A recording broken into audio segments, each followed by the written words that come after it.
Welcome, everyone, to the C-Suite Sales and Marketing Perspectives podcast. I'm Steve McDonald, your host, and today we've got a very special guest on, Lawrence McGlown. Now, Lawrence, part of what makes this conversation really, I think, very introspective is you've played a lot of different roles in the C-Suite. You've been a CRO twice, you've been a CGO twice, you've been a CSO, you've been a CMO. You got almost all the C's covered there. But what's interesting about that is that the mission of this podcast is to bring different perspectives from the C-suite together. Because think back the very first time that you took on a C-suite role, you didn't give up the functional role of what you were doing before, but you took on an amazing amount of additional responsibilities, accountabilities to the rest of the board, to the executive team, the board, and you had to start thinking about the overall success of the company and not just your department. So you've done that now from a number of different perspectives. And there's not too many of us that have been on the selling side as well as the marketing side, right? So what we're going to talk about, and I think you're uniquely qualified for, is internal alignment gaps. And the reason that B2B growth just stalls out and fails. And it's a pretty big topic. We're going to try to get it all into 1/2 hour here. But what I would love to do is I would love to give you a chance to say a little bit more about yourself. And if you wanted to, you could talk about how much you love kayaking and karaoke, because we had a conversation about that too. We did. It's a great way to reset and recharge your mind and get those feel-good vibes rolling. I actually started in marketing on the B2C side. And then after developing a strong foundation, moved to B2B and worked across healthcare, logistics, ed tech, workplace solutions for HR and the organization as a whole. It's allowed me to take a complete view from an approach of leading and not looking at it from just one lens, but actually respecting and appreciating the role that each function plays when it comes together as a team. So my approach is really about bringing everyone together to do our best work. One of the things that you and I talked about before is there's a lot. Those are like very diverse industries that you just talked about there. Mm-hmm. But the principles that we're going to talk about here today are not industry specific. No. These are like B2B, C-suite, leadership specific. And just to accentuate that on the idea of internal alignment gaps. Yeah. So we're about ready to interview on this podcast our 300th C-suite executive. But about 100 interviews ago, I decided to ask everybody this one question, which was, what are your two greatest challenges for creating, that you see as the two greatest challenges for creating long-term sustainable growth in a B2B ABM go-to-market motion? The number one challenge by all C-suite executives, from CEOs to CGOs, CMOs, is internal alignment. Mm-hmm. As their number one challenge. Yep. And you know what else? And this is going to play right into what you say, is that of the top 10 challenges, 9 of them are 100% internal, or they're a hybrid, they're internal and external, but the very first step is to fix internal. So like we are our own impediment to growth. Yes. Mm-hmm. And needs fixing. And so with that, I would love to just open it up and understand like your definition of internal alignment gaps, what you think that means.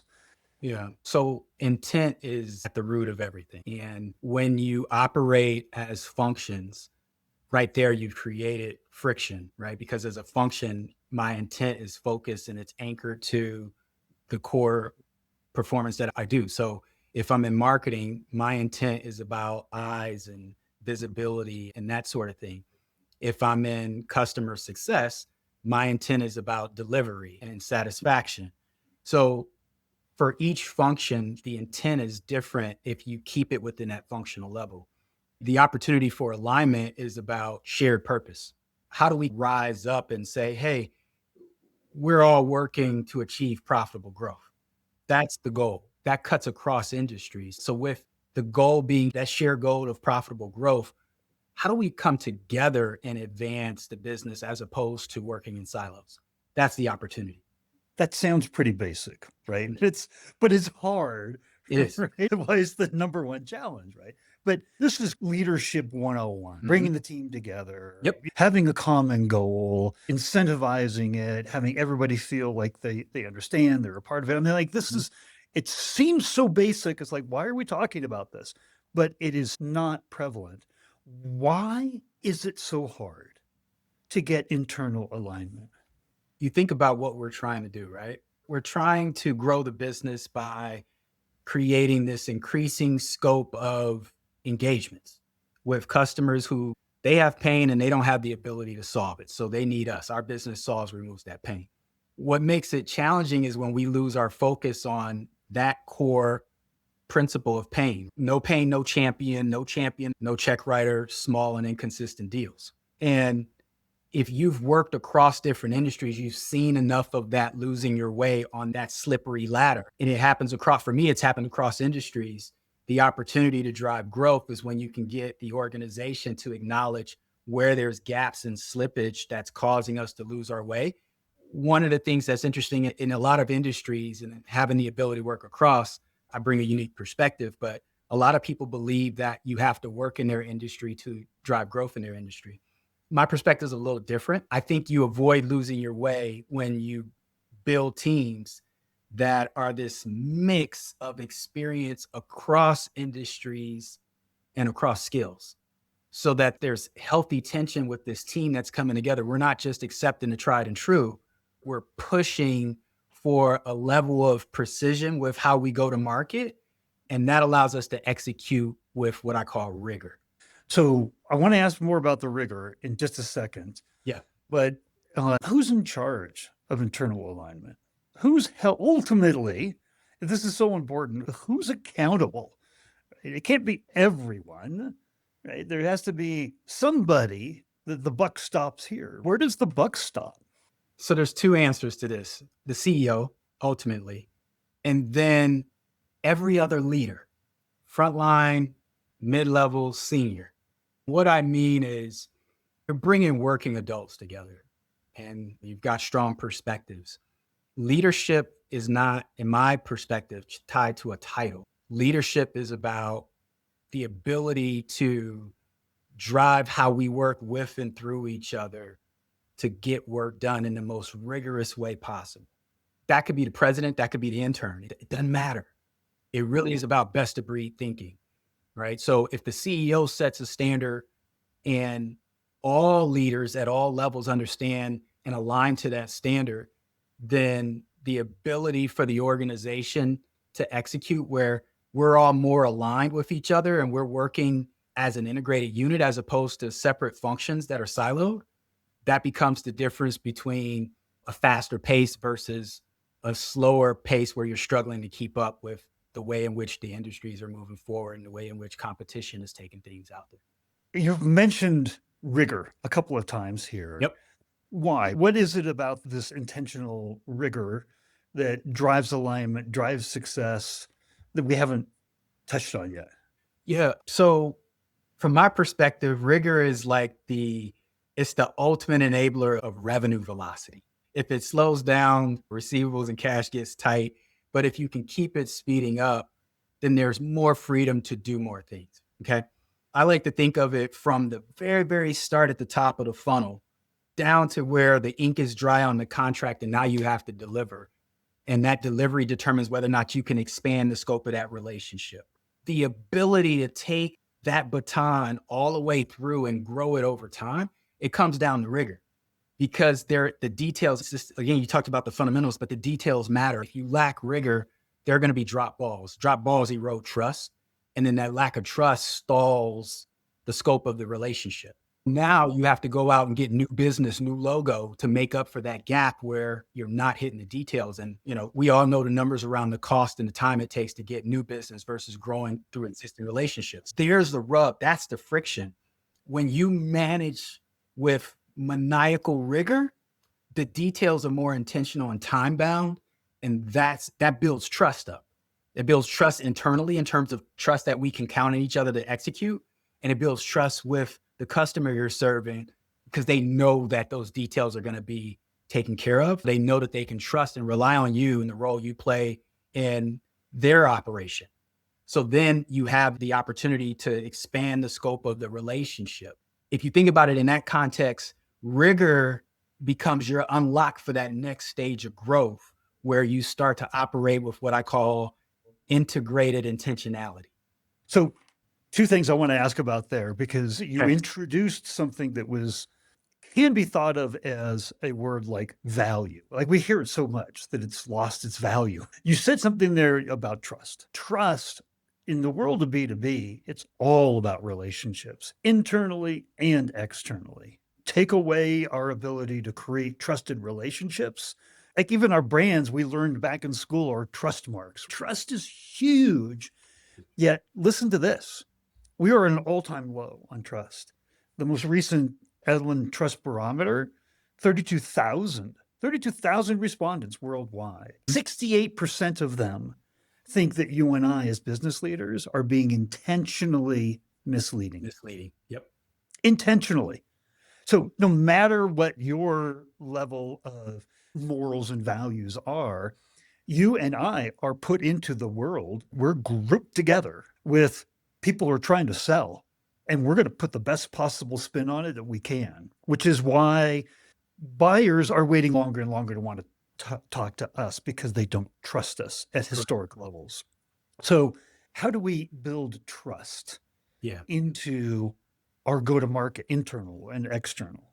Yeah. That's a good question. I would offer that work is this blend of beliefs. The question comes, to what degree do I believe in myself, my skills, and the ability of me to use those skills to get the job done?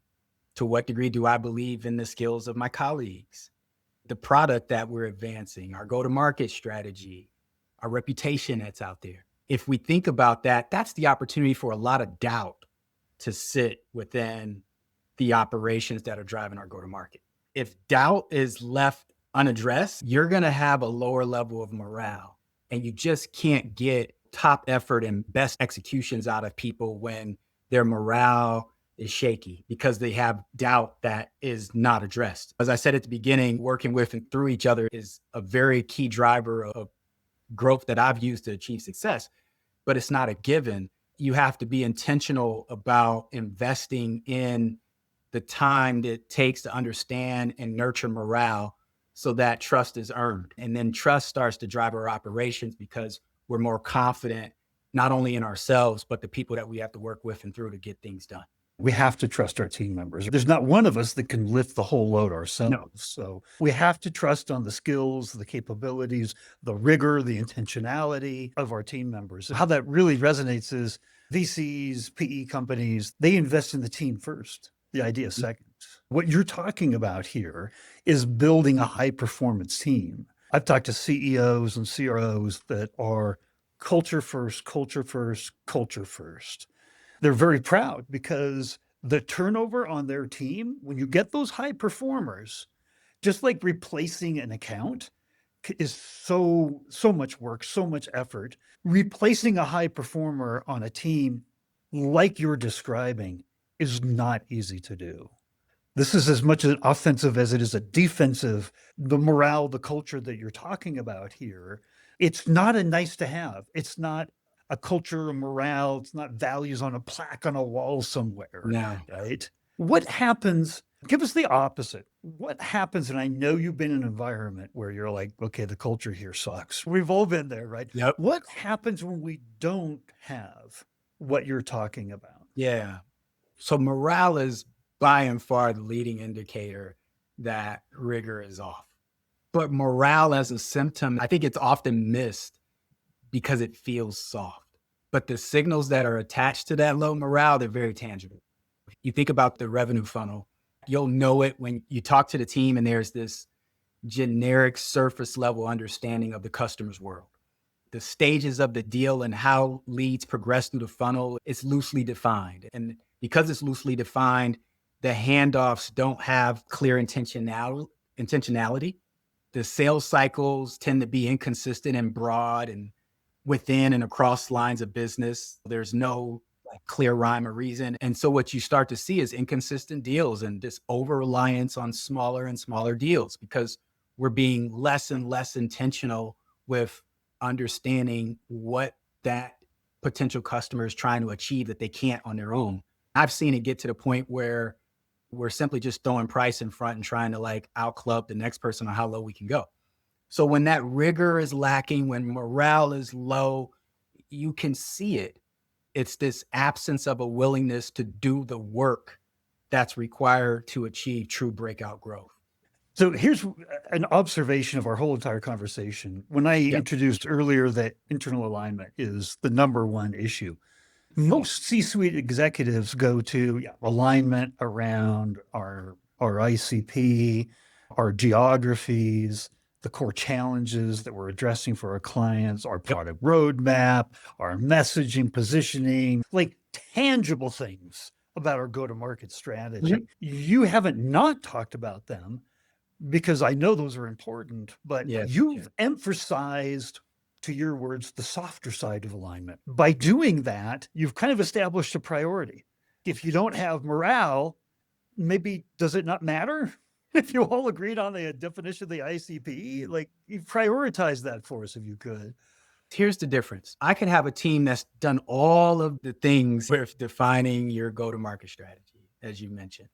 But if they lack belief, if they're lukewarm, our execution, they're going to be kinks in the armor and it's just not going to match with the forecasts, right? The investment in the intangibles, that's what pushes up the precision of the buyer's journey. You start to map it in details and the people who are managing it own it. You have this shift. That's what we're working for when we invest in the people part is we're trying to shift from this functional ownership to best of breed thinking, where everybody is executing against one shared operating model of how we win when we go out there and go to market. So what you're pushing for continuity, consistent messaging, consistent enablement, selling, delivery, all of those things, they're not isolated.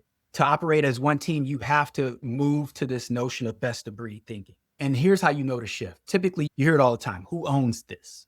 The shift is to say, how about asking who's going to lead how we work with and through each other for this work stream to ensure that we achieve our highest level of rigor.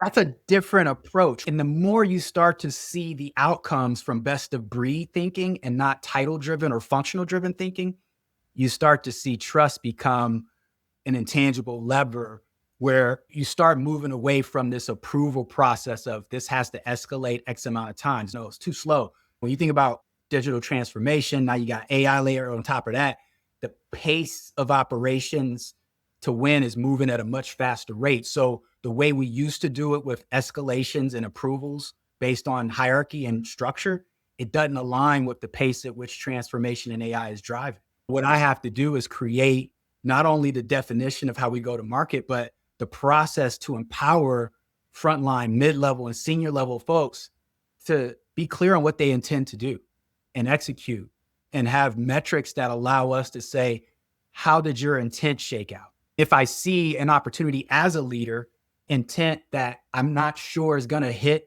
the goal, then I can offer that instruction, that guidance to said individual to say, I see your intent.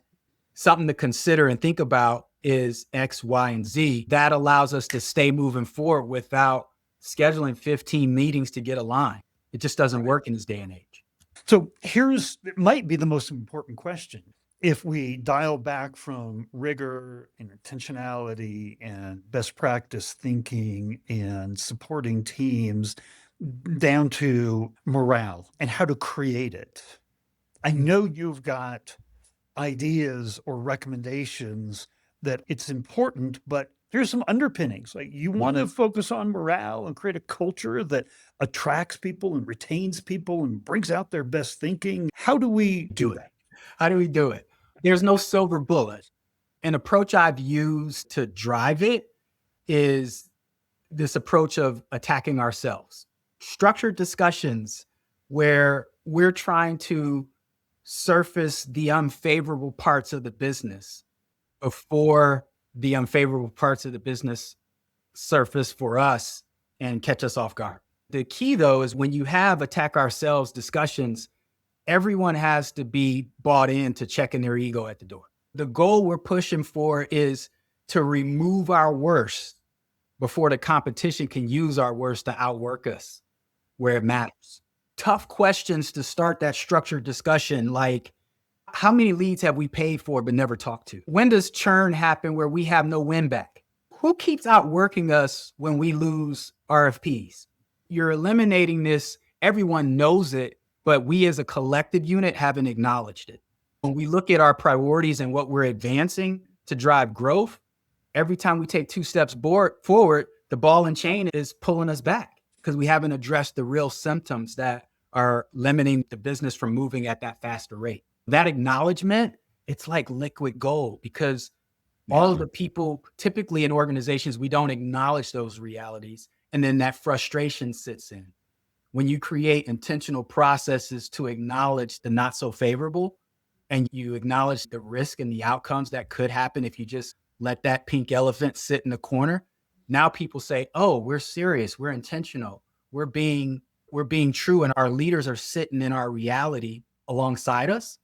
I'm with you on the work that's required to work through that valley and try and climb back up to the peaks. That's how you build morale up, is you earn it through being real about the business and what level of work and rigor is required to work through real business challenges. We've all been in organizations where if you ask to rate how we're doing, it's a 12 out of 10. We're doing great. We're raw. This is fantastic.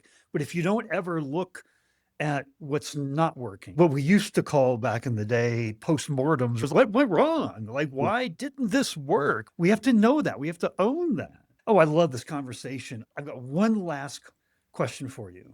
Okay. And it's the hardest of all of them. All right, because we covered a lot of territory here, but our human brains can only remember 2 to 3 things at a time. For the executives that are going to be tuning into this conversation, what's the single most important thing that you want them to take away? I believe we've covered it. When you move with intent as one team, the pace is faster. What do you need to do to really align as a team on what it is we intend to do? That requires sacrifice. You can't do 50 things with precision, but you can do 5 things really well. The outcomes become a foundation. And now that trust and that morale is building because accomplishment, it's contagious. You know what it made me think of is I've definitely talked to CROs that they've said one of my most powerful words, and it's not an ego thing, is no. No, we're not going after that deal. Yes, that might satisfy a quota this month that we really all want, but in the end, it's going to turn. It's going to use up internal resources. It's going to lead us down a product development path that isn't correct. It's like it's a cancer that comes in. Knowing how to say no is really important. I took that away from what you were just saying there. That was one of my takeaways after listening to you. It made me think. You do have to let go. As I said earlier, who's leading how we work with and through each other?